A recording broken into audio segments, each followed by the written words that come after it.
அஸ்ஸலாமு அலைக்கும் வரஹ்மத்துல்லாஹி வபரகாத்துஹு.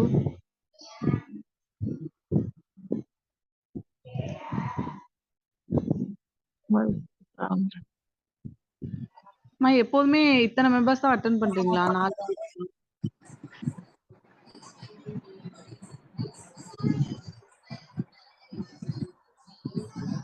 இல்லைங்க sister.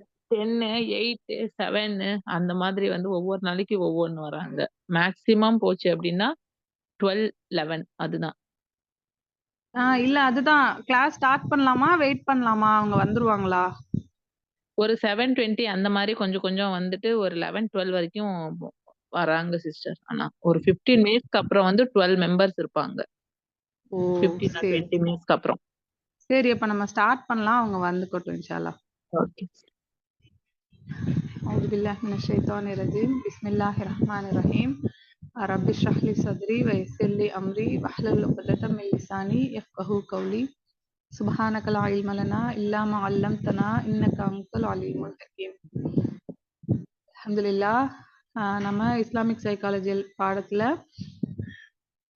Diseases of the heart, இதயத்திற்கு வரக்கூடிய நோய்கள் பத்தி பார்த்தோம். ஏன்னா நம்மளுடைய இதயம் தான் நம்மளுடைய உடம்புல உள்ள மற்ற பகுதிகளை ஆட்சி செய்யுது. அப்படிங்கும்போது இதயத்தில் ஒரு நோய் வந்துச்சு அப்படின்னா பிஹேவியருக்கு ஹெல்ப் பண்ற மற்ற பார்ட்ஸ் அத்தனையுமே அஃபெக்ட் ஆகும். அதான் ரசூல் ஸல்லல்லாஹு அலைஹி வஸல்லம் சொல்றாங்க, உடலில் ஒரு சதை துண்டு இருக்கு, அது சீராக இருந்தால் உடல் முழுவதும் சீராக இருக்கும், அது சீர்கெட்டு விட்டால் உடல் முழுவதும் சீர்கெட்டு விடும் அப்படின்னு சொல்றாங்க. அப்போ நம்மளுடைய இதயத்துல ஏதாவது ஒரு பிரச்சனை ஏற்படுது அப்படிங்கும்போது நம்மளோட பிஹேவியர்ல அந்த பிரச்சனை வந்து தாக்கத்தை ஏற்படுத்தும். அப்போ நம்ம இதயத்துல உள்ள பிரச்சனைகள் என்னன்றத கண்டுபிடிச்சு அதை கியூர் பண்றது அப்படின்றது ரொம்ப ரொம்ப முக்கியமான விஷயம். அதை தாண்டி நம்ம உடல்கள்ல வெளிப்படுற அத்தனையுமே சிம்டம்ஸ். சரியா? அல்லாஹ் அப்படிதான் வச்சிருக்கான். நம்மளோட உள்ளுறுப்புகள், உடல்ல உள்ளுறுப்புகளுக்கு ஏற்படுற பிரச்சனைகள் நம்மள வெளியே வந்து நமக்கு சிம்டம்ஸா காட்டும். உள்ளுக்க இருக்குது, அது நமக்கு தெரியவே இல்லைன்னா ரொம்ப முத்தி போன ஸ்டேஜ்ல தான் பாக்குற மாதிரி இருக்கும். ஆனா அல்லாஹ் அதை எப்படி வச்சிருப்பான்னா வெளிப்படையா நமக்கு சில சிம்டம்ஸ் வந்து கண்ணால காட்டிடும்.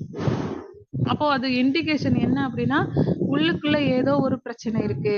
அப்ப நம்ம கியூர் பண்ண வேண்டியது வந்து உள்ள பிரச்சனைகளுக்கு தான் மெடிகேஷன் எடுத்து அதை நம்ம சரி பண்ணணும். இது வந்து உடல் ரீதியான நோய்களுக்கு.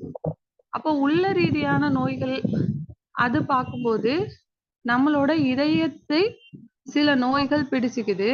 அந்த நோய்கள் மூலியமா நம்மளோட பிஹேவியர் பல மாதிரி கெட்டு போயிருக்கு. அப்போ நம்ம என்ன பண்ணுவோம் அப்படின்னா பிஹேவியரையே சரி பண்ண ட்ரை பண்ணிட்டு இருப்போம்.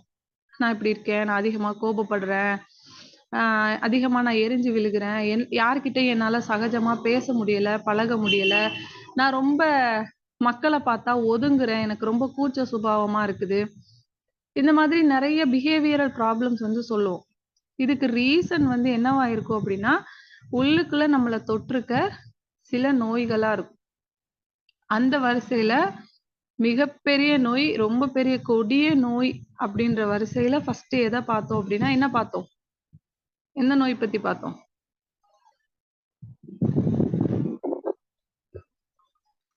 ஞாபகம் இருக்கா? லாஸ்டா எப்படி பார்த்தோன்னு? பெருமை பத்தி பார்த்தோம். ஒரே ஒரு நோய் தான் பார்த்திருப்போம், பெருமை. ஓகேவா? சோ இந்த பெருமையை வந்து ஒரே நாள்ல நம்மளால கியூர் பண்ண முடியுமான்னு கேட்டா டெஃபினட்டா ஒரே நாள்ல முடியாது. நம்ம தொடர்ச்சியா அந்த பெருமையை அழிக்கிறதுக்கான வேலைகளை நம்ம தொடர்ச்சியா பார்த்துட்டே இருக்கணும். ஏன்னா அது வந்து சாதாரண நோய் கிடையாது. நம்ம பார்த்தோம் ஸ்பிரிச்சுவலாவும் அது நம்மளை அழிக்கும்.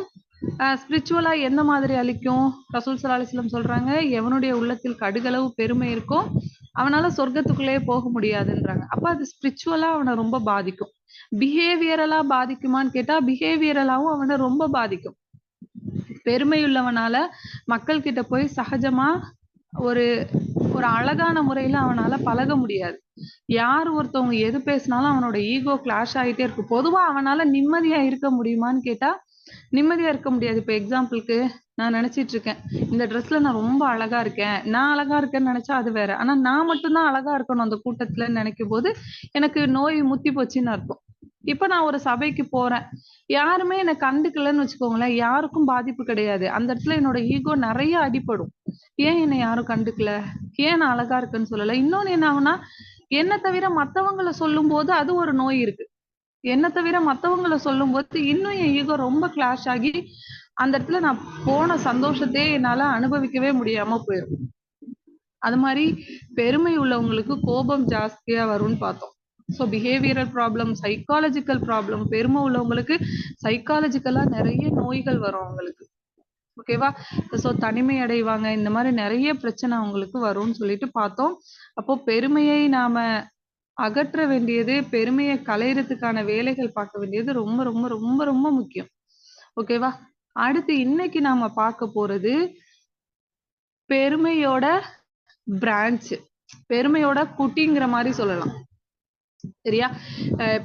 பெருமை உள்ளவங்களுக்கு இது டெஃபினட்டா வரும், இல்லாதவங்களுக்கும் வரலாம். ஆனா பெருமை உள்ளவங்களுக்கு இது கண்டிப்பா இந்த நோய் கூட சேர்ந்து பாதிக்கப்படுவாங்க. இது ரசூல் ஸல்லல்லாஹு அலைஹி வஸல்லம் எச்சரிச்ச மிகப்பெரிய நோயில இதுவும் ஒண்ணு.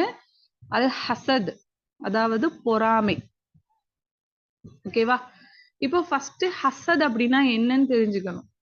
என்ன பொறாமைனா என்ன?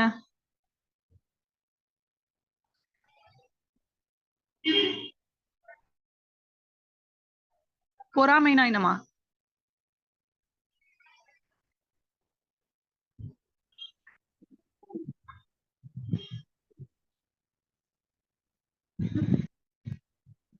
சீக்கிரம். பொறாமை.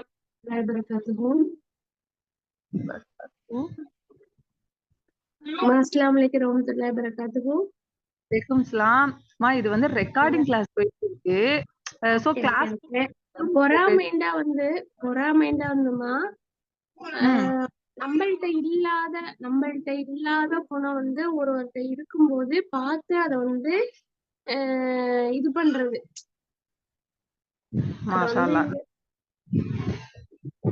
இன்னொரு சொல்லுங்க. நம்ம கிட்ட இல்லாத ஒரு விஷயம் இன்னொருத்தவங்க கிட்ட இருக்கும்போது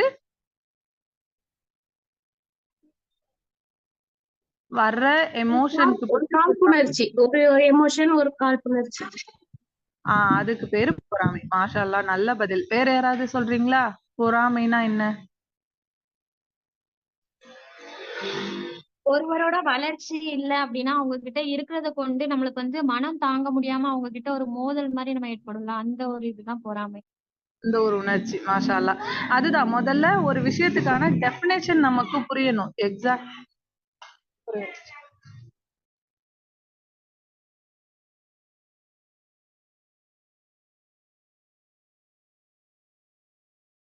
சோ எக்ஸாக்டா நமக்கு அப்படின்னா என்ன அப்படின்ற டேர்ம் நமக்கு புரியும் போதுதான் அது நமக்கு இருக்கான்னு நம்மளால ஒப்பிட்டு பார்க்க முடியும். சரியா? அப்போ பொறாமைக்கு வேற ஏதாவது டெஃபினேஷன் இருக்கா? பொறாமைனா என்ன?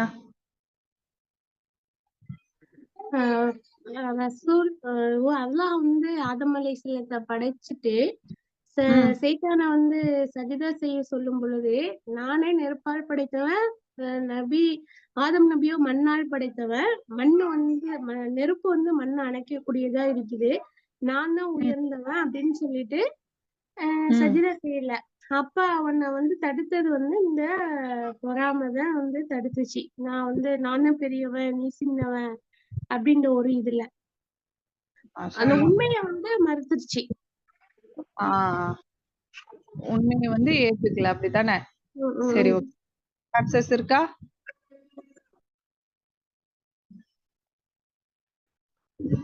சோ எனக்கு கொடுக்கப்பட்ட ஒரு விஷயம் ஒண்ணு, எனக்கு இருக்க விஷயம் எனக்கு மட்டும்தான் கிடைக்கணும். அது ஓகேவா? என்ன மாதிரி வரும்னா, எனக்கு கொடுக்கப்பட்ட ஒரு விஷயம் அது எனக்கு மட்டும்தான் இருக்கணும். இன்னொருத்தவங்களுக்கு அது என்னை விட ஜாஸ்தியா அவங்களுக்கு இருந்தாலோ, இல்ல எனக்கு கொடுக்கப்படாத சில விஷயம் அடுத்தவங்களுக்கு கொடுக்கப்பட்டாலோ, அது இல்லையே, எனக்கு இல்லையேன்னு ஒரு ஏக்கம் வரும்ல. ஒண்ணு எனக்கு இல்லையேன்னு ஒண்ணு, இன்னொன்னு அவங்களுக்கு ஏன் இருக்கு. சரியா? எனக்கு இல்லையே யாரெல்லாம் அது எனக்கு தானே கேக்குறது ஒரு விதம். இன்னொன்னு அந்த பொறாமை அப்படின்றது எப்படி வெளிப்படும் அப்படின்னா, எனக்கு இல்லைன்னாலும் பரவாயில்ல, அவங்களுக்கு அது இருக்கக்கூடாது. புரியுதா? இதுதான் எக்ஸாக்ட்டா பொறாமை. எனக்கு ஒரு இப்போ அது ஏக்கத்துல வரும். எல்லாம் அவளுக்கெல்லாம் குடுத்துருக்கியே. இது வந்து பொறாமையோட ஸ்டார்ட்டிங். நீங்க இப்படி எண்றது வந்து பொறாமையோட ஆரம்ப கட்டம். எல்லாம் இன்னொருத்தவங்களோட அருள்ல ஃபோக்கஸ் பண்ணி எல்லாம் அவளுக்கெல்லாம் இருக்கு, எனக்கு இல்லையேன்னு ஏங்கி இறைவன் கிட்ட கேட்கிறது. இதோட இதோட பிரச்சனை பெருசாகும்போது அது எப்படி ஆகும்னா, பொறாமைன்றது எப்படி உருவெடுக்கும் அப்படின்னா, அவகிட்ட இல்லாம போயிரணும். என்கிட்ட இல்லாம போனாலும் பரவாயில்ல. அது அவளுக்கும் இருக்கக்கூடாது. அவகிட்ட இருந்து அது போனாதான் எனக்கு சந்தோஷம். ஒரு டைம் அல்லாஹ் வந்து எனக்கு குடுத்துட்டான்னு வச்சுக்கோங்களேன். இப்ப எக்ஸாம்பிள்க்கு நான் எக்ஸாம்ல ஃபெயில் ஆனாலும் பரவாயில்ல. அவ பாஸ் ஆகக்கூடாது.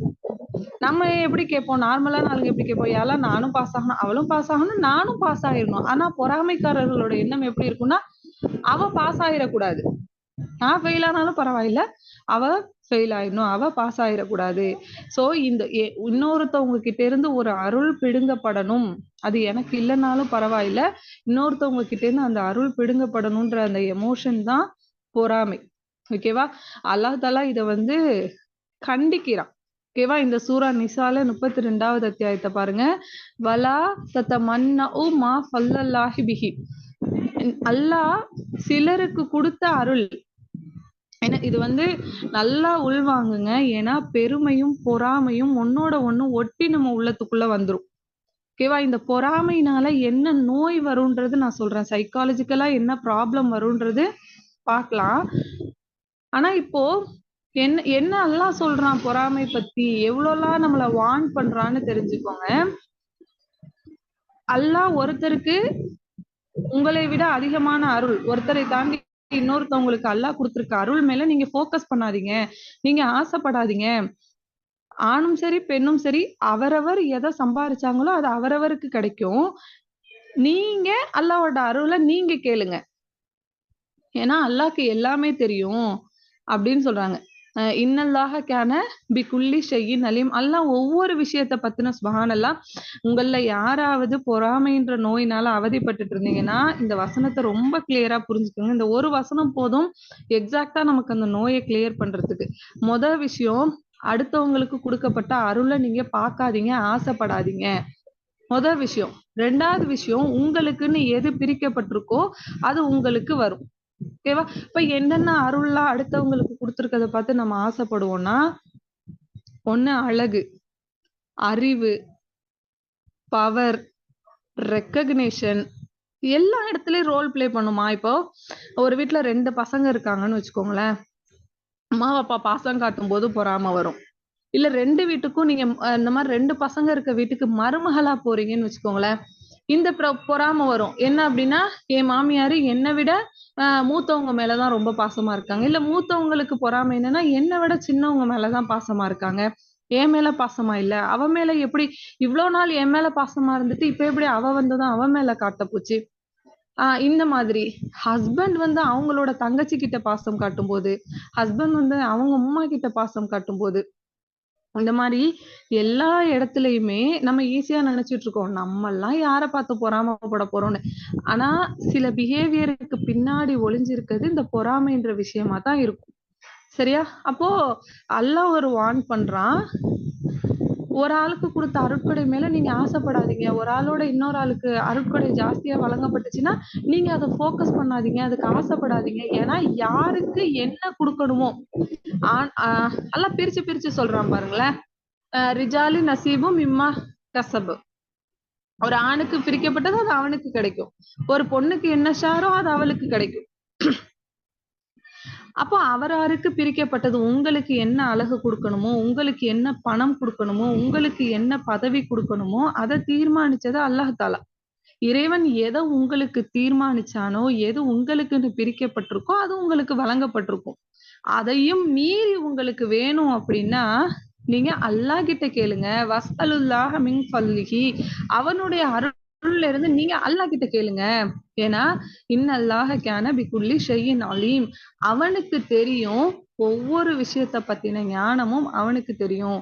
உங்களுக்கு என்ன கொடுக்கணும், எந்த அருள் கொடுக்க கூடாது, எதை கொடுத்தா உங்களுக்கு ஆபத்து, எதை லேட்டா கொடுக்கணும், இல்ல எதை கொடுக்கவே கூடாது, இது எல்லா விஷயத்த பத்தின அறிவும் அல்லாஹுக்கு தான் தெரியும். ஓகேவா? அப்போ நான் என்ன அழகுல இருக்கணும், நான் என்ன அறிவுல இருக்கணும், எனக்கு என்ன பதவி இருக்கோ, இது எல்லாமே என் இறைவனால எனக்கு குடுக்கப்பட்ட அருள். அவங்களுக்கு எனக்கு எதிர உள்ளவங்களுக்கு குடுக்கப்பட்ட விஷயம் அத்தனையும், அது அவங்களுக்கு குடுக்கப்பட்ட அருள். அப்போ இந்த இடத்துல நான் ஆ அடுத்தவங்கள ஃபோக்கஸ் பண்ணும்போது, எனக்கு பொறாமைன்ற உணர்வு ஸ்டார்ட் ஆகும். சரியா? அப்போ இந்த பொறாமைய பத்தி நீங்க வந்து இது ஒரு சாதாரண நோயா எடுக்கக்கூடாது. சரியா? ரொம்ப கொடிய நோய். என்ன சொல்றாங்க? ஆ சரி. பொறாமை கொள்றதுனால யாருக்கு முதல் பாதிப்பு? சொல்லுங்க பார்க்கலாம். பொறாமை யார் செய்றாங்களோ அவங்களுக்கு. பொறாமை யாரு கொள்றாங்களோ அவங்களுக்கு தான். அது ஆ ஏன் அது நினைச்சு நினைச்சு தூக்கம் இல்லாம கோவப்பட்டு வீட்டுல நெருநெருண்டுகிட்டு ஒரே சண்டையும் சச்சரவுமா போயிட்டே இருக்கும். அதுதான். யார் அந்த நோயால பாதிக்கப்பட்டீங்களோ, அவங்களுக்கு அது தெரியும். பொறாமையால் முதல்ல நொந்து நூடுல்ஸ் ஆக போறது நம்ம தான்.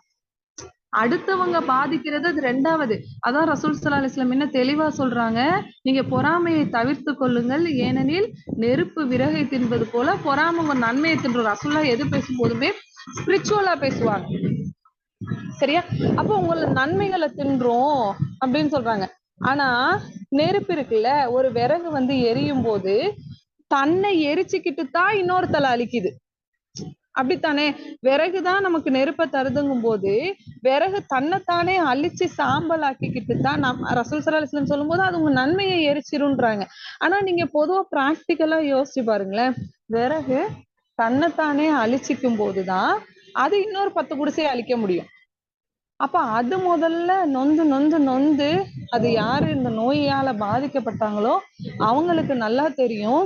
முதல்ல பாதிக்கப்பட போறது நாம தான். அது மூலியமா வர்ற பாதிப்புகள் வந்து ரொம்ப ஜாஸ்தியா இருக்கும்.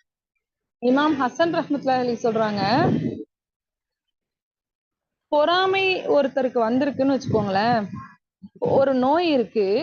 எப்படி சொல்றது? ஒரு ஒரு ஒரு கெட்ட குணம் இருக்கு. சரியா? ஒரு கெட்ட குணம் இருக்கு. அந்த கெட்ட குணம் யாருக்கு இருக்கோ அவங்க தான் முதல் விக்டிம்ன்றாங்க. இப்போ எனக்கு கோபம் இருக்குன்னு வச்சுக்கோங்களேன். அது ஒரு ராங். அது ஒரு தப்பான விஷயம். இப்ப நான் கோபப்படுறேன்னா என்னால என்னை சுத்தி உள்ளவங்க தான் பாதிப்பாங்க.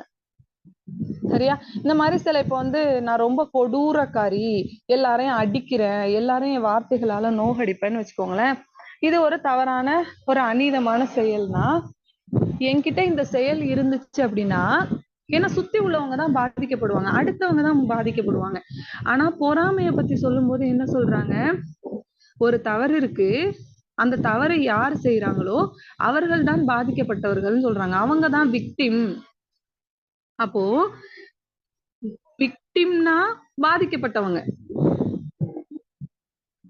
இப்போ ஒருத்தரோட பணத்தை இன்னொருத்தர் திருடிட்டான் அப்படின்னா யாரோட பணம் திருடப்பட்டுச்சோ அவன் விக்டிம். சரியா? பாதிக்கப்பட்டவங்க. அப்போ யார் வந்து யாரோட உள்ளத்துல பொறாமை இருக்கோ அவங்க தான் நிறைய பாதிக்கப்படுவாங்க. ஓகேவா? நிறைய இருக்குமா பொறாமைப்படும் போது.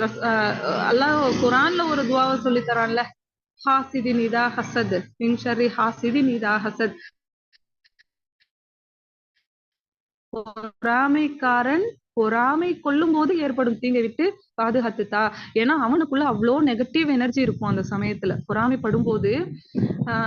நீங்க எல்லாம் ஃபேஸ் பண்ணிருக்கீங்களான்னு தெரியல, நான் ஃபேஸ் பண்ணிருக்கேன் என்னோட காலேஜ் டைம்ல. இது இது எதனால வருதுன்றது பார்ப்போம். நிறைய இதோட ரூட் கேசஸ் தெரிஞ்சுக்கோங்க. என்ன அப்படின்னா அல்லாஹ் நமக்கு கொடுத்த அருளை நாம ஃபோக்கஸ் பண்ணாம அடுத்தவங்களோட அருளை நம்ம நிறைய ஃபோக்கஸ் பண்ணும்போது பெரிய பிரச்சனை என்ன ஆகும் அப்படின்னா நமக்கு கொடுக்கப்பட்ட அருள் எதுவுமே நம்ம கண்ணுக்கு தெரியாது. எல்லாமே நம்ம கண்ணுக்கு தெரியாம மறைஞ்சு போயிரும். அவங்களுக்கு கொடுக்கப்படுற சின்ன சின்ன அருள் கூட நம்ம கண்ணுக்கு அவ்வளவு பெருசா தெரியும். என்னோட காலேஜ் டைம்ல அப்படித்தான். என்னோட கூட இருக்க ஃப்ரெண்டா எப்படி சொல்றது, ரொம்ப ஃபன்னான விஷயம் என்னன்னா அவ என்னோட நெருங்கிய ஃப்ரெண்டு. அப்போ திடீர்னு எனக்கு அவ மேல அந்த மாதிரியான ஒரு உணர்வு. நம்மளை விட அவளுக்கு அப்போ என்னாச்சு அப்படின்னா நானே என்னை தாழ்த்திக்க ஆரம்பிச்சேன். என்னன்னா அவளோட அருளை ஃபோக்கஸ் பண்ணி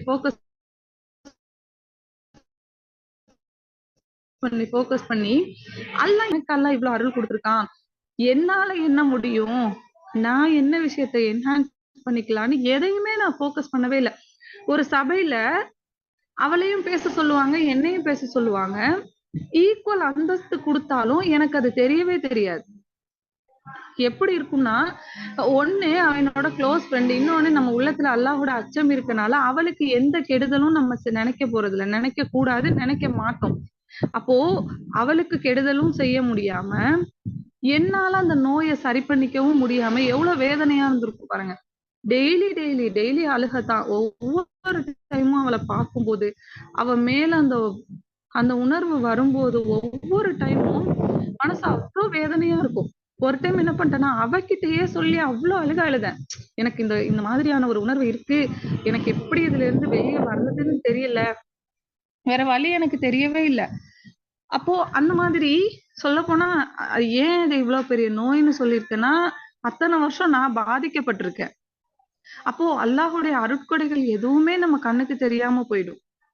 அப்போ இதெல்லாம் எதனால நடக்குது அப்படின்னா, ஒண்ணு அல்லாஹ்வுடைய அருளை மறக்கிறதுனால, இன்னொன்னு எதனால அப்படின்னா கம்பேரிசன்னால.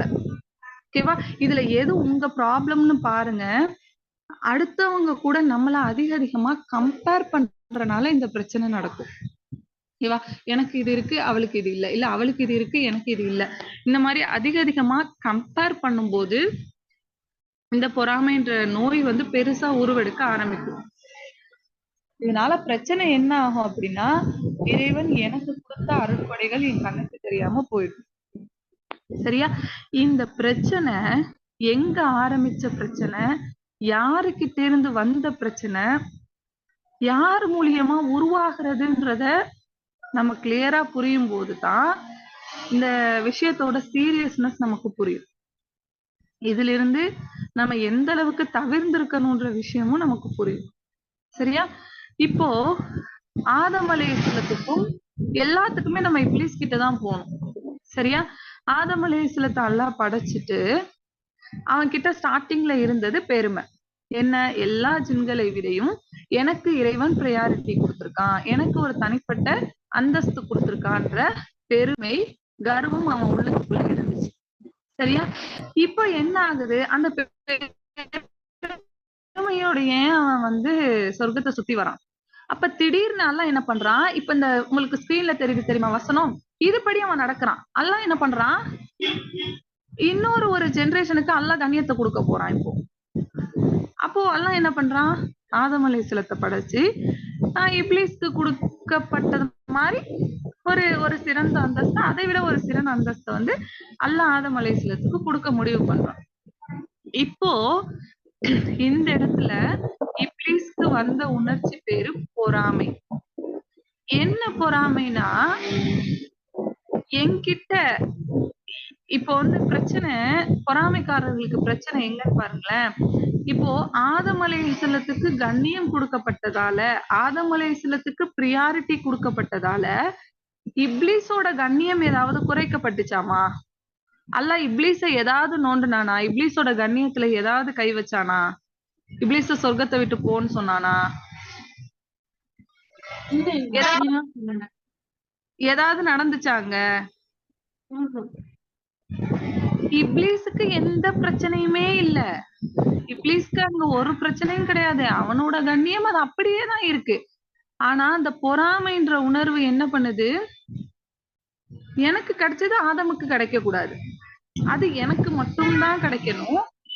பொறாமை ஒண்ணு, பெருமை இன்னொன்னு பொறாமை. என்னன்னா கம்பேர் பண்றது. எங்க ஆதமுக்கு கண்ணியம் கிடைச்சா அது என்னோட கண்ணியத்தை பாதிச்சிருமோ. ஷைத்தான் முழுமையா நினைச்சது என்னன்னா, ஆதமுக்கு கண்ணியம் கொடுக்கப்படுதுன்னா என்னோட கண்ணியம் குறைக்கப்படுது. கம்பேரிசன். நம்மளுக்குள்ள எப்போ கம்பேரிசன் வருதோ அப்ப ஷைத்தானின் கேரக்டர் நம்மளுக்குள்ள வந்துருச்சுன்னு அர்த்தம். சரியா? அப்சஷன் வித் கம்பேரிசன் சொல்லுவாங்க. சரியா? அப்சஷன் வித் கம்பேரிசன் அப்படின்னா எந்த நேரமும் எதோடையாச்சும் நம்மள நாமளே கம்பேர் பண்ணிக்கிட்டே இருக்கிறது இன்னொருத்தவங்களோட. ஆனா ஆக்சுவலி அது ஒரு மாயை, அது நடந்தே இருக்காது. நம்ம வெளிப்படையா பார்க்கும்போது ஆதம் அலைஹிஸ்ஸலாத்தை கண்ணியப்படுத்துறதுனால ஷைத்தானுக்கு எதுவும் பிரச்சனையோன்னு தோணும். ஆனா இங்க என்ன பிரச்சனை, ஆனா ஷைத்தானோட உள்ளம் அப்சஸ் பண்ணிக்கிட்டே இருந்துச்சு, ஏன் ஆதமுக்கு இந்த கண்ணியம், நான் இருக்கிற இடத்துல ஏன் ஆதமுக்கு இவ்வளவு கண்ணியம் கொடுக்கப்படணும்னு ஷைத்தான் என்ன பண்ணிக்கிட்டான் இப்போ அல்லாஹ் கிளியரா சொல்லிட்டான் பாருங்களேன், அருள் என்னுடையது, நான் அதை யாருக்கு வேணா கொடுப்பேன். உங்களுக்கு உங்களோட வேலை என்னன்னா, நான் என்ன சொல்றேனோ அதை கேட்டு நடக்கிறது. யாருக்கு என்ன கொடுக்கணும்ன்றது என்னோட முடிவு. அப்படித்தான் அல்லாஹ் இப்லீஸுக்கு ஒரு கண்ணியமும் ஆதம் அலைஹிஸ்ஸலாத்துக்கு ஒரு கண்ணியத்தையும் அல்லாஹ் கொடுத்து வச்சிருந்தான். இது நம்ம நல்லா புரிஞ்சுக்கணும். அல்லாஹ்வோட கான்செப்ட் என்ன, அல்லாஹ் முன்னாடி நாம யாரு அப்படின்றத. அப்போ அல்லாஹ் கொடுக்குறான் ஒரு அருட்படைய, ஒரு கண்ணியத்தை அல்லாஹ் ஆதம் அலைஹிஸ்ஸலாத்துக்கு கொடுக்கும்போது இப்லீஸ் என்ன பண்றான், கம்பேர் பண்றான். அப்போ இறைவனுடைய அருட்கொடைகளை நம்ம கம்பேர் பண்ணி பார்க்கும்போது, ஒண்ணு என்னுடைய அருட்கொடை எனக்கு டோட்டலி கண்ணுக்கு தெரியாம போயிடும், நிராகரிப்பாளர்களா நம்ம மாறுறோம். இன்னொன்னு, இந்த பொறாமைன்ற நோய் நம்மளுக்குள்ள அதிகமா பதியக்கூடியதா இருக்கும். சரியா? அப்போ இந்த விஷயத்த நம்ம புரிஞ்சுக்கணும். அடுத்து பாருங்களேன், நிறைய பொறாமையோட வரிசைகளை வந்து அல்லாஹ் தஆலா நிறைய நமக்கு சொல்லி காட்டுறான். ஏன்னா ரொம்ப டேஞ்சரஸ் நோயின்றனால. உலகத்திலேயே முதல் கொலைப்போ ஷைத்தான் வந்து என்ன பண்றான், இந்த ஹதீஸ் நோட் பண்ணிக்கோங்க. உங்களுக்கு மேலுள்ளவர்களை நீங்க பார்க்காதீங்க, உங்களுக்கு கீழ் உள்ளவர்களை நீங்க ஜஸ்ட் கம்பேர் பண்ணிக்கிட்டே வரணும். சொல்ற விஷயத்தெல்லாம் நீங்க உங்களுக்கு மேலுள்ளவர்களை பார்க்காதீங்க, உங்களுக்கு கீழ் உள்ளவர்களை பாருங்கள். அதாவது கம்பேர் பண்ணாதீங்க. ஓகேவா? அப்படி நீங்க செய்யறது, நீங்க அல்லாஹ்வுடைய அருட்கொடைகளை நிராகரிக்காமல் இருப்பதற்கு உங்களுக்கு உதவியா இருக்கும். நீங்க அல்லாஹ்வுடைய அருட்கொடைகளை நீங்க பாராட்டணும், நீங்க அல்லாஹ்வுக்கு நன்றியுடையவர்களா இருக்கணும் அப்படின்னா ஒரு விஷயம் பண்ணுங்க, உங்களுக்கு மேல உள்ளவங்களை எப்போதுமே பார்க்காதீங்க, உங்களுக்கு கீழே உள்ளவங்களை பாருங்க. போய் இப்லீஸ் மாதிரி நீங்க அடுத்தவங்களோட உங்களை கம்பேர் பண்ணாதீங்கன்னு இந்த ஹதீஸ் சொல்லுது. சரியா? அங்க ஷைத்தான் என்ன பண்ணிட்டு வந்தான், அல்லாஹ் கிட்ட என்ன கேட்டுட்டு வந்தான், யா அல்லாஹ் நீதான் என்ன வழி கெடுத்த. இது பெருமையோட வெளிப்பாடு. சரியா? தன்னோட தப்ப அட்மிட் பண்ணாம அடுத்தவங்க மேல பழி சுமத்துறதுன்றது பெருமையோட ஒரு வெளிப்பாடு. அப்போ ஃபர்ஸ்ட் விஷயம் பெருமை வெளிப்படுது. யா அல்லாஹ் நீ தான் என்ன வழி கெடுத்த அப்படின்னு சொல்லிட்டு என்ன சொல்றான், எனக்கு நீ டைம் கொடு, மனிதர்களில் அதிகமானவர்களை நீ நன்றி கெட்டவர்களாக காண்பாய். ஷைத்தான் சொல்லிட்டு வந்த சவால் அல்லாஹ் கிட்ட என்ன அப்படின்னா, நான் மட்டும் நரகத்துக்கு போக மாட்டேன், எல்லாம் நீ வேணா பாரு, உன் படைப்புல நான் ஃபெயிலியர்னு நீ நினைக்கிறல்ல, நான் மட்டும் ஃபெயிலியர் கிடையாது. இப்ப பாரு ஷைத்தானோட எண்ணத்தை பாருங்க, நான் நரகத்துக்கு போனாலும் பரவாயில்ல, அவன் நினைச்சிருந்தா எல்லாம் என்ன மன்னிச்சிரு, என்ன சொர்க்கத்துக்கு அனுப்பிருன்னு கேட்டிருக்கலாம். ஆனா ஷைத்தானோட எண்ணம் அங்க என்னவா இருக்குன்னு பாருங்க, நான் நரகத்துக்கு போனாலும் பரவாயில்ல, என் கூட சேர்த்து நீ ஆதம ப்ரிஃபர் பண்றல்ல, ஆதம பெரிய ஆளுன்னு சொல்லி கண்ணியம் கொடுக்குறீல்ல, இந்த ஆதமுடைய சந்ததிகளையும் நான் நரகத்துக்கு இழுத்துட்டு போவேன். நான் ஃபெயில் ஆனாலும் பரவாயில்ல, அவனுங்களும் ஃபெயில் ஆகணும். நான் நரகத்துக்கு போனாலும் பரவாயில்ல, ஆதமுடைய சந்ததிகளும் நரகத்துக்கு போகணும். அதுக்கு அவன் யூஸ் பண்றப்போ இது பொறாமையோட வெளிப்பாடு. அதுக்கு அவன் யூஸ் பண்ற டாக்டிக்ஸ் என்ன, மனிதர்களில் அதிகமானவர்களை நீ நன்றி கெட்டவர்களாக காண்பாய். அப்போ எப்ப நன்றி கெட்ட தனம் வரும், அல்லாஹ்வுடைய அருள்களை போக்கஸ் பண்ணாத போது வரும். அந்த ஹதீஸோட மேட்ச் ஆகுது பாருங்க, உங்களுக்கு மேலுள்ளவர்களை பார்க்காதீர்கள், உங்களுக்கு கீழுள்ளவர்களை பாருங்கள், ஏன்னா அப்பதான் நீங்க அல்லாஹ்வுடைய அருட்படைகளை வந்து பாராட்டுவீங்க. அப்போ ஷைத்தானுடைய வாக்குறுதிக்கு மாற்றமா ரசூல் ஸல்லல்லாஹு அலைஹி வஸல்லம் அட்வைஸ் பண்றாங்க. அப்ப நம்ம வந்து ரொம்ப ஈஸியா நினைச்சுக்கிட்டு இருக்கோம், அல்லாஹ்வுடைய அல்லாஹ் எனக்கு என்ன தந்தான், நான்லாம் ஒரு அழகா, நான்லாம் ஒரு அறிவா, எனக்கெல்லாம் பேச்சு வருமா, இப்படி நாம ஒவ்வொரு டைம் நம்மள நாமளே தாழ்வா நினைக்கும் போது நாம என்ன பண்றோம் அப்படின்னா, அல்லாஹ்வுடைய அருட்கொடைகளை நிராகரிச்சுக்கிட்டு இருக்கோம். எப்பெல்லாம் நான் பொறாமப்படுறனோ, எப்பெல்லாம் என்கிட்ட அருட்கொடைகள் இல்லைன்னு நான் நினைக்கிறேனோ, அப்பெல்லாம் நான் என்ன பண்ணிக்கிட்டு இருக்கேன்னா, ஷைத்தானுக்கு இணைஞ்சு போய் வேலை பார்த்துட்டு இருக்கேன்னு அர்த்தம்.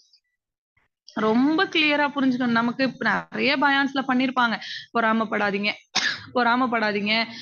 பொறாம உங்களை அழிச்சிரும், என்னென்னமோ நம்ம பயான் கேட்டிருப்போம். ஆனா அதுக்கு உள்ள என்ன இருக்குன்னு பாருங்களேன். உள்ள போக போக போக நம்மள அது எங்கேயோ கொண்டுட்டு போய் இழுத்து விடுது. நம்ம ஜஸ்ட் பொறாம அப்படின்னு நினைச்சிட்டு இருக்கோம். ஆனா ஷைத்தான் எதை காரணம் காட்டி நம்ம நரகத்துக்கு தள்ளுவேன்னு சொல்லிட்டு வந்தானோ அந்த குணத்துடைய சாயல் இதுல வரும். அப்போ இறைவனுடைய அருட்கொடைகளை நாம நிராகரிக்கும் போது ஷைத்தானுக்கு நம்ம வேலை பார்த்து கொடுத்துட்டு இருக்கோம்னு அர்த்தம். அப்போ அருட்கொடைகளை நிராகரிக்கும் போதுதான் நமக்கு பொறாமை வரும். அப்போ நாம என்ன பண்ணணும்? எனக்கு என்ன அல்லாஹ் சொல்ற இந்த கட்டளையை நம்ம ஃபாலோ பண்ணணும். நீங்க காலம் முழுக்க எல்லா காலகட்டத்திலையும் பார்த்தீங்கன்னா இந்த பெருமையும் பொறாமையும் பல சமூகத்தை அழிச்சிருக்கு. சரியா? சோ உலகத்துல நடந்த முதல் கொலை எந்த குணத்தினால நடந்துச்சு? முதல் கொலை எதனால நடந்துச்சு கொலை? உங்களுடைய பிரார்த்தனைய வந்து ஏத்துக்கிட்டாங்க.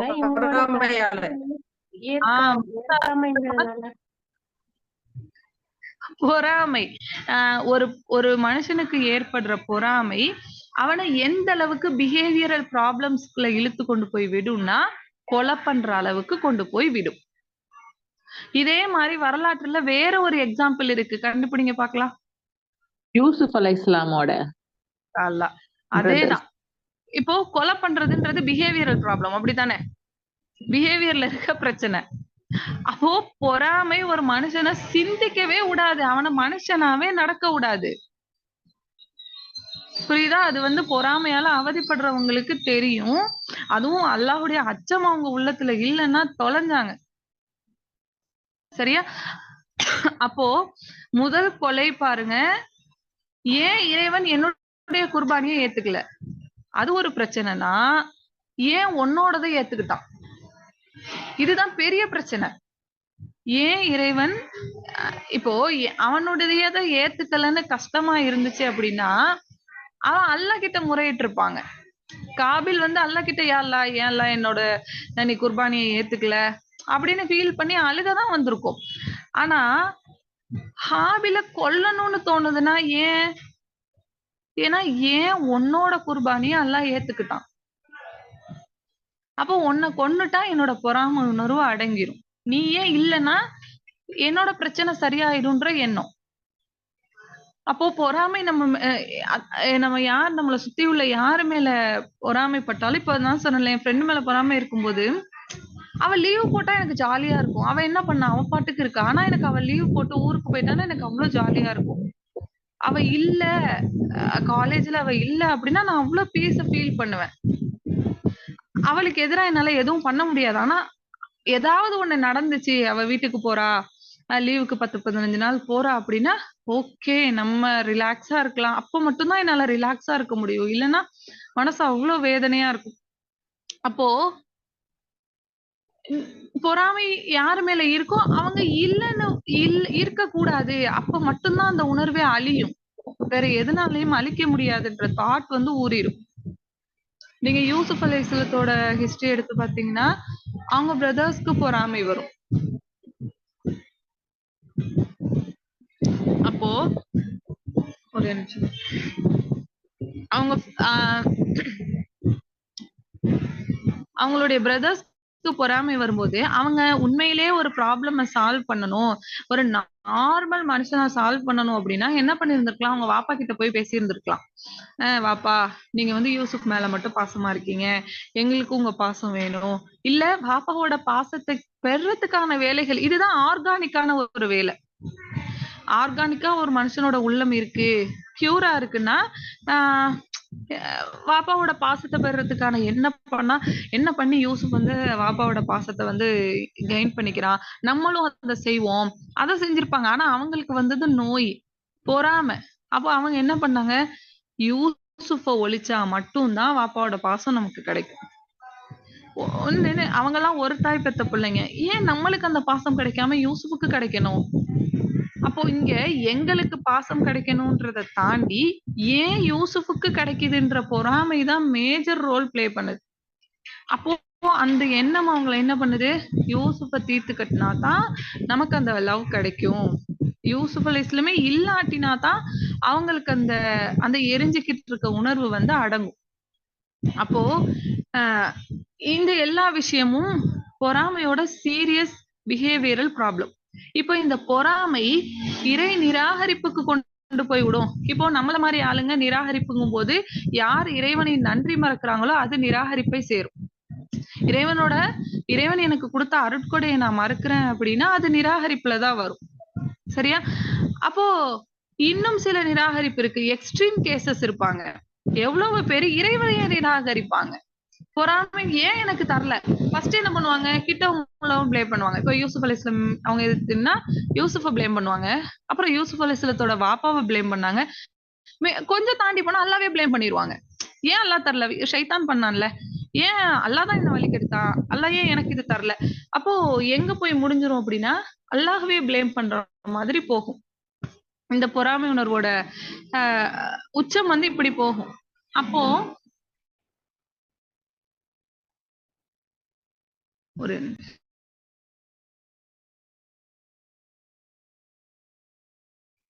அப்போ நம்ம ஹோல் ஹிஸ்டரியில பார்த்தீங்களேன், அவங்க கிட்ட எல்லாம் போய் இஸ்லாத்தை சொல்லும் போது அவங்க கேட்ட கேள்வி பொறாமத்தான். அங்க வெளிப்பட்டதும் பொறாமத்தான். அது எப்படி உனக்கு கிடைக்கலாம்? ஒண்ணு பெருமை, நாங்கள் சமூகத்துல பெரிய ஆளுங்க, எங்களுக்கு கிடைக்காம எப்படி அது உனக்கு கிடைக்குன்னு ஒண்ணு விஷயம். அது எப்படி உனக்கு கிடைக்கலாம் அப்படின்ற பொறாமை ஒரு விஷயம். அல்லாஹ் வந்து குர்ஆன்ல தெளிவாவே கேட்டிருப்பான், என்னுடைய அடியார்கள்ல ஏத்துக்க மாட்டேங்கிறீங்க, நான் அருள் செஞ்சதுக்காகவா நீங்க அவரை ஏத்துக்க மாட்டேங்கிறீங்க? ஒருத்தரை தாண்டி ஒருத்தருக்கு ப்ரிஃபரன்ஸ் கொடுக்கறது நான். அப்படிங்கும்போது நான் அதை சொன்னா நீங்க கேட்டுத்தானே ஆகணும். அல்லாஹ் வந்து இந்த எலைட் பீப்புள்ஸ, பணக்காரர்களை பார்த்து பக்கத்து குறைஷிகள் வந்து அததான் சொன்னாங்க, அல்லாஹ்க்கு ஆளே கிடைக்கலையா, எங்களை விட்டுட்டு முகமது நபியா சூஸ் பண்ணிருக்கான், இன்னும் நிறைய பேர் எங்களுடைய கோத்திரத்துல இல்லாம எப்படி அவங்க கோத்திரத்துல இருந்து கிடைக்க போச்சு, யூதர்கள் வந்து ஏன் எங்கள்ல இருந்து நபி வராம அரேபியர்கள்ல இருந்து நபி வர போச்சு, எல்லாத்துக்கு இடையிலயுமே அல்லாஹ் தெளிவா தூக்க போனாங்க, நபிமார்களை நிராகரிச்சாங்க, அல்லாஹ்வை நிராகரிச்சாங்க, பொறாமையின் வெளிப்பாடாதான் இந்த காரியங்கள் எல்லாம் அவங்க செஞ்சாங்க அப்படின்னு அல்லாஹ் தஆலா தெளிவாவே சொல்றான். அதுக்கு ரீசன் என்ன சொல்றான், ஒருத்தரை தாண்டி ஒருத்தருக்கு நான் அல்லாஹ் அருள் செஞ்சிருக்கேன் அப்படின்றான்.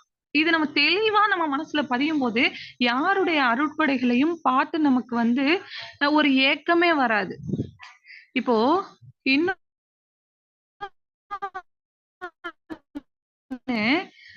நம்ம தெளிவா வச்சுக்கிட்டு ஒரு ஆளை கஷ்டப்படுத்துற அளவுக்கு இறைவன் வந்து துரோகம் செய்யறவன் கிடையாது.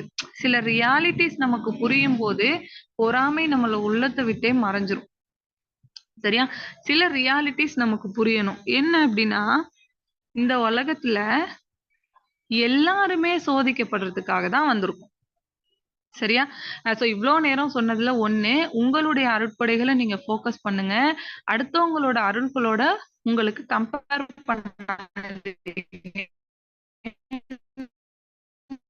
சொன்னேன். இப்ப அவளுக்கு உண்மையிலேயே அருளான்றதே உங்களுக்கு தெரியாது. நீங்க நினைச்சிட்டு இருப்பீங்க அது அவங்களுக்கு அருள், அல்லாஹ் அவங்களுக்கு கொடுத்திருக்கான், எனக்கு கொடுக்கலையே அப்படின்னு நம்ம பார்த்து ஏங்குவோம். நிறைய சமயங்கள்ல உண்மையிலேயே அது அருளா அப்படின்னே நமக்கு தெரியாது. சரியா? அது அவங்க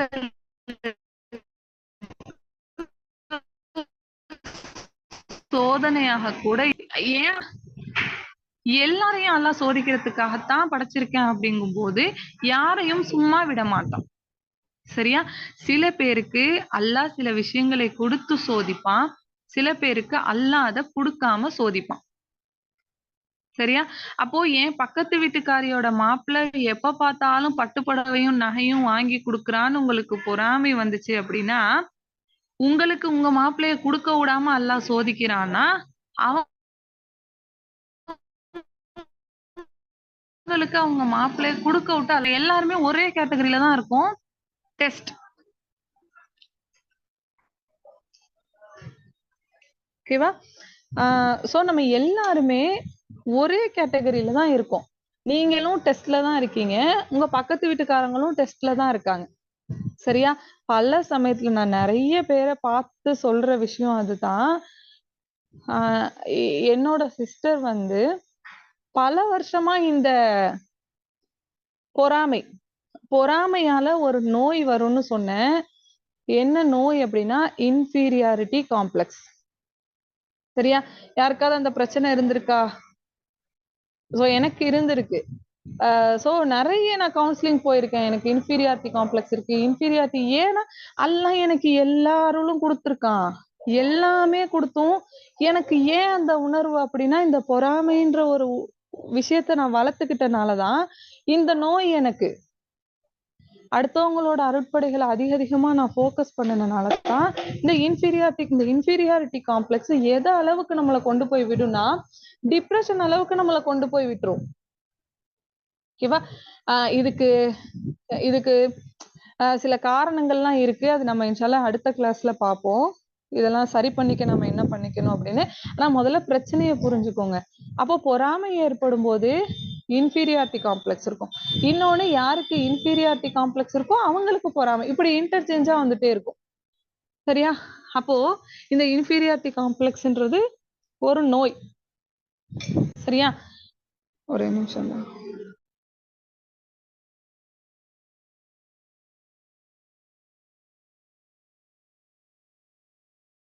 எதோட ஸ்டாப் பண்ணோம்?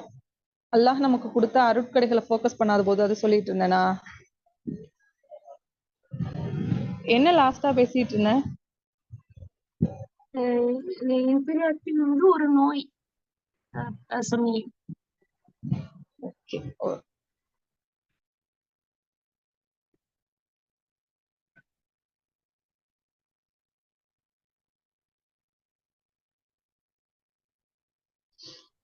ஓகே. அப்போ எதெல்லாம் பார்த்துட்டு இருந்தோம் அப்படின்னா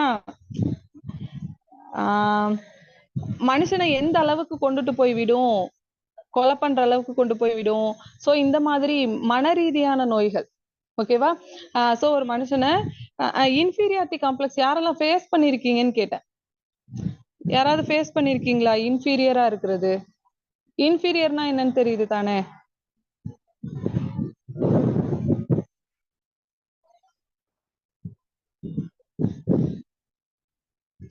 ஓகே. தாழ்வு மனப்பான்மைன்னு சொல்லுவோம். சரியா? என்கிட்ட எதுவுமே இல்லைன்னு சொல்றது. சரியா? அப்போ இந்த விஷயம் மெயினா பேசிட்டு இருந்தோம். என்ன அப்படின்னா நிறைய சமயங்கள்ல சுத்தி உள்ள நீங்க வந்து யாராவது பர்டிகுலரா எல்லார் மேலையெல்லாம் பொறாம வராது. பர்டிகுலரா சில பர்சன்ஸ் மேலதான் நமக்கு வந்து இருக்கும். சரியா? அப்போ நீங்க அந்த பர்சனை எடுத்து பாருங்களேன். அவங்க கிட்ட நீங்க எதெல்லாம் அருள்னு நினைச்சிட்டு இருக்கீங்களோ அவங்க கிட்ட அதை கேட்டா அவங்க அருளாவே நினைக்க மாட்டாங்க. இதனால எனக்கு பிரச்சனையாதான் இருக்கும்பாங்க.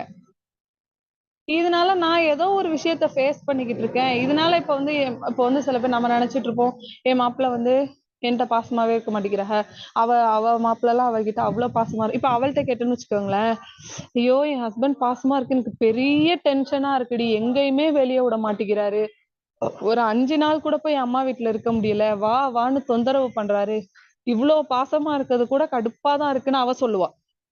அப்போ நிறைய நேரத்துல நம்ம புரிஞ்சுக்க வேண்டியது, நம்மளுக்கு நம்ம எதை அருள்னு நினைக்கிறோமோ அது அவங்க பார்வையில அது அருளாவும் இருக்கலாம், சோதனையாகவும் இருக்கலாம். அது நமக்கு தெரியாது. அப்போ அத பார்த்து அது வேணும்னு ஏங்கி, அதனாலதான் எல்லாம் சொல்றேன், நீங்க ஆசைப்படாதீங்க. அடுத்தவங்களுக்கு அது என்னவா இருக்குன்னே நமக்கு தெரியாது.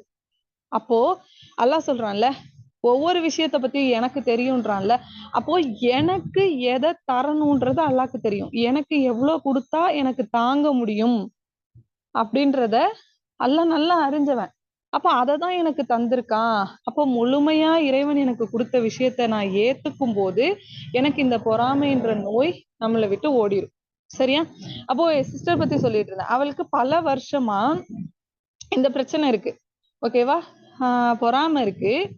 அதோட ஒட்டி வந்த நோய் இன்ஃபீரியாரிட்டி காம்ப்ளெக்ஸ். ரொம்ப வருஷமா அவ கஷ்டப்பட்டுட்டே இருந்திருக்கா. இதுதான் அவ பிரச்சனைக்கு எக்ஸாக்ட் ரீசன்ன்றத யாருமே நோட்டீஸ் பண்ணவே இல்லை. திடீர்னு ஒரு நாள் அவ வந்து எக்ஸ்போஸ் பண்றா, இந்த மாதிரி எனக்கு வந்து யாரு பணக்காரங்களா இருந்தாலும் எனக்கு கஷ்டமா இருக்கு, யாரு அழகா இருந்தாலும் எனக்கு கஷ்டமா இருக்கு, பொறாமையா இருக்கு. இப்போ நாங்க நல்லா தான் இருக்கோம், என் தங்கச்சி அழகா தான் இருப்பா, ஆனா அவளுக்கு அவ்வளவு பிரச்சனை, அத்தனை வருஷமா அவ அதை ஃபேஸ் பண்ணிட்டு இருந்திருக்கா. அப்போ நான் என்ன பண்ணுனேன், அவளை ட்ரீட் பண்றதுக்கு என்ன பண்ணுனேன்னா, யாரெல்லாம் யாரெல்லாம் பார்த்து அவ பொறாமைப்படுறாளோ அவங்களுடைய லைஃப பத்தி தெரிஞ்சுக்க சொல்லி சொன்னேன். ஒரு டாஸ்க் மாதிரி கொடுத்திருந்தேன். யாரெல்லாம் நீ ரொம்ப ஜெலஸ் ஆகுறியோ, ரொம்ப நீ அவங்கள பார்த்து ஏங்குறியோ, அவங்களுடைய லைஃப் எல்லாம் நீ போய் பாரு. பார்த்துட்டு வந்து ஒரு சின்ன சர்வே கொடு, அவங்க லைஃப் எல்லாம் எப்படி இருக்கு. அப்போ ஒவ்வொரு லைஃபையா அவ நோட்டீஸ் பண்றான். ஒரு பொண்ண சொல்லுவா, அவெல்லாம் அவ்வளோ பணக்காரங்கடி, அவ்வளோ பணம் வச்சிருக்காங்க, பணத்துக்கு அவங்களுக்கு கஷ்டமே இல்ல. அப்போ அவ ஒரு டைம் யதார்த்தமா அல்லாஹ் ஒரு ஆளுக்கு வந்து நோயை சரி பண்ணணும்னு நினைச்சா அதுக்கான பாதைகளை திறந்து விடுவான், பாதைகளை லேசாக்குவான். அப்போ இத்தனை வருஷமா என்கிட்ட வெளிப்படுத்தாத விஷயத்த அவ அன்னைக்கு வெளிப்படுத்துறா. அதுக்கப்புறம் அவ லைஃப்ல நடக்கிற எல்லாமே அல்லாஹ் அதை விரிவாக்கி கொடுத்தான்ற மாதிரிதான் இருந்துச்சு. யாரெல்லாம் நான் பொறாமப்பட்டிருக்கேன், என் மனசளவுல அவ்வளவு கஷ்டப்பட்டிருக்கேன்னு சொன்னாங்களோ அத்தனை பேருமே வரிசையா இவகிட்ட பேசுறாங்க. அப்போ ஒரு ஃப்ரெண்டு சொல்றா, பணம் இருக்குன்னு தாண்டி பேரு, எங்க வீட்டுல எப்ப பார்த்தாலும் நோய், எங்க பாப்பாக்கு முடியல, எங்க அம்மாக்கு முடியல, மனசுல நிம்மதியே இல்லடின்றா அவ. அப்போ நான் கேட்டேன், நம்ம அம்மா அப்பா நல்லா இருக்காங்கல்ல, இது உனக்கு அருள் தானே, நீ இதை நினைச்சு எவ்வளவு சந்தோஷம். நீ இப்ப யோசிச்சு பாரு, உன் கை நிறைய காசு பணம் கொடுத்து நம்ம அம்மாக்கோ பாப்பாக்கோ முடியாமே இருந்துச்சுன்னா நீ எப்படி எப்படி இருந்திருப்ப, நம்ம எப்படி இருந்திருப்போம், ஹோல் ஃபேமிலி எப்படி இருந்திருக்கும். அப்ப அது உனக்கு அருள் தானே. அப்ப இன்னொரு ஃப்ரெண்டை பத்தி சொல்லும்போது சொல்லியிருந்தா, அந்த ஃப்ரெண்டுக்கு வந்து ஃபேமிலி ரொம்ப பெருசுடி, எல்லாருமே அவன் மேல பாசமா இருப்பாங்க, எப்ப பார்த்தாலும் இவன் அப்படி பாசமா இருப்பாங்க. அவ வந்து ஷேர் பண்ணும்போது எனக்கு அவ்வளவு ஜெலஸா இருக்கும், எனக்கு அதனால அவளே பிடிக்காம போற அளவுக்கு கோபம் வரும் அப்படின்னு சொல்லி சொன்னான். அப்போ நான் அவளை பத்தி பேசிட்டு இருக்கும்போது என் தங்கச்சி சொல்றா, ஆனா அந்த பொண்ண பாசம்னு எங்கேயுமே சுதந்திரமா வெளியே அனுப்ப மாட்டாங்கடி. இப்ப எங்களுக்கு அப்படி இருக்காது. நாங்க நினைச்சபடி இருக்கலாம், இண்டிபெண்டா இருக்கலாம். ஆனா அவளை பத்தி பேசும்போது இவ ஃபீல் பண்றா, அவளுமே அதுக்காக ஃபீல் பண்ணுவா. நான் வந்து இண்டிபெண்டாவே என்னால இருக்க முடியாது, நான் ஒண்ணு செய்யணும்னாலும் 100 பேர்ட்ட பெர்மிஷன் வாங்கணும். அப்போ அவளுடைய கெப்பாசிட்டிக்கு அவளால அந்த இடத்துல சர்வை பண்ண முடியும். இப்ப என் தங்கச்சி கொண்டு போய் நீ அந்த குடும்பம் தானே வேணும்னு ஆசைப்பட்ட, நீ ஒரு 2 நாள் அந்த குடும்பத்துல இருக்க மாதிரி இமேஜின் பண்ணி பாரு, என்ன ஆகும். ஒரு சுதந்திரமே இல்லாம எல்லாத்துக்கும் எல்லார்கிட்டயும் பெர்மிஷன் கேட்கணும் அப்படின்னா என்ன ஆகும். அப்ப நீ நினைச்சு பாரு, உனக்கு தேவைப்பட்ட பாசம் உனக்கு கிடைக்காமையா இருக்கு. எங்க வீட்டுல 5 பேரா இருந்தாலும் அவ்வளவு பாசம் உனக்கு கிடைக்கதானே செய்யுது. இப்போ நான் எதுக்காக அவளை ஹீல் பண்ற விஷயத்த சொல்றேன்னா, இந்த மாதிரி சுச்சுவேஷன்ஸ்ல உங்களை வச்சு பாருங்க. சில நேரங்கள்ல சில விஷயம் நமக்கு கிடைக்காம இருக்கிறதே நமக்கான அருள். நல்லதுன்னு நினைங்க, நல்ல வேலை இது எனக்கு கிடைக்கல, ஏன்னா இது நம்ம இப்ப ரியலைஸ் பண்ண மாட்டோம், பின்னாடி நமக்கு புரியும். ஏன்னா என்னை பத்தி முழுமையான அறிவு அல்லாஹ் தாலாக்குத்தான் இருக்கு. ஓகேவா. எதெல்லாம் என் காலேஜ் டைம்ல நான் இல்லைன்னு ஃபீல் பண்ணனோ, ஃபியூச்சர் போனதுக்கு அப்புறம் நான் என்ன நினைச்சேன்னா, அல்லாஹ் அதெல்லாம் தந்துட்டான். அவ்வளோ துவா கேட்டு அல்லாஹ் எல்லாமே தந்துட்டான். ஆனா என்ன தோணுச்சு அப்படின்னா, நல்ல வேலை இதெல்லாம் எனக்கு காலேஜ் டைம்ல கிடைக்கல அப்படின்னு தோணுச்சு. அது நான் கிடைக்காதனால தான் அதிகமா அல்லாஹ்வை நெருங்கினேன். எனக்கு வேணும் வேணும் வேணும் வேணும்னு கேட்டு அதிகமா நான் அல்லாஹ்வை நெருங்கி அது கிடைச்சதுக்கு அப்புறம் ஒரு நேசம் அல்லாஹ் மேல ஏற்பட்டுச்சு பாருங்களேன். இது எல்லாமே நான் கேட்டதுமே இல்ல, நான் கேட்காமலேயே எனக்கு என் காலேஜ் டைம்ல கிடைச்சிருந்தா டெஃபினட்டா இவ்ளோ நெருக்கம் அல்லாஹ் கிட்ட ஏற்பட்டிருக்காது. அப்போ சில நேரங்களில் இறைவன் எனக்கு தராததும் அருட்கொடைதான். சில நேரங்களில் பிறருக்கு கொடுத்திருப்பது அருட்கொடையாகவும் இருக்கலாம், சோதனையாகவும் இருக்கலாம். அது நமக்கு தெரியாது. சரியா. இது எல்லாமே நாம நம்மளை சுத்தி இருக்கவங்கள எப்படி அணுகணும் அப்படின்ற ஒரு வழிகாட்டு. நீங்க அடுத்தவங்களோட உங்களை நீங்க கம்பேர் பண்ணீங்கன்னா ஷைத்தானிக் கேரக்டர் உங்களுக்குள்ள இருக்குன்னு அர்த்தம். சரியா. சோ உங்களை மட்டுமே ஃபோக்கஸ் பண்ணுங்க. உங்களுக்கு என்னெல்லாம் அருட்கொடைகள் கொடுக்கப்பட்டிருக்கோ அதுக்காக அதிகமா அல்லாஹ்க்கு நன்றி செலுத்துங்க. ஏன்னா அல்லாஹ் வாக்கு கொடுக்குறான், நீங்கள் நன்றி செலுத்துங்கள், நான் உங்களுக்கு அதிகப்படுத்துவேன். பொறாமைப்படுறவங்களுக்கு ஏதாவது கேரண்டி இருக்கா? நீங்கள் பொறாமைப்படுங்கள் நான் உங்களுக்கு தர்றேன்னு ஏதாவது கேரண்டி இருக்கா? கிடையாது. ஆனா நீங்கள் நன்றி செலுத்தும் போது அல்லாஹ் உங்களுக்கு அதிகப்படுத்தி தருவான்றதுக்கான கேரண்டி இருக்கு, ஷியாரிட்டி இருக்கு நமக்கு. அப்போ முதல் விஷயம், யாரையும் எதுக்கும் ஃபோக்கஸ் பண்ணாதீங்க, யாரு கூடவும் எதுக்கும் கம்பேர் பண்ணாதீங்க. உங்களுக்கு கொடுக்கப்பட்ட அருட்கொடைகள்ல ஃபோக்கஸ் பண்ணும்போது பொறாமை வராது, இன்ஃபீரியாரிட்டி காம்ப்ளெக்ஸ் வராது. ஓகேவா? இன்ஷால்லா நெக்ஸ்ட் கிளாஸ்ல ஒரு சின்ன தெரப்பி பார்ப்போம். அதே மாதிரி இந்த பொறாமை, இன்ஃபீரியாரிட்டி காம்ப்ளெக்ஸ்லாம் வராம இருக்கிறதுக்கான அடித்தளம் என்ன? நமக்குள்ள ஒரு பண்பு இருக்கும்போது இந்த விஷயம்லாம் நம்மள நெருங்காது. ஒரு பண்பு இல்லாததுனால தான் அதெல்லாம் வந்து மேக்னெட் மாதிரி நமக்குள்ள ஒட்டிக்குது. ஸோ அந்த பண்பு என்னன்றதெல்லாம் எப்படி நம்மள நாமளே பில்ட் பண்றது அப்படின்ற விஷயத்தெல்லாம் இன்ஷால்லா நெக்ஸ்ட் கிளாஸ்ல பார்ப்போம். சரியா?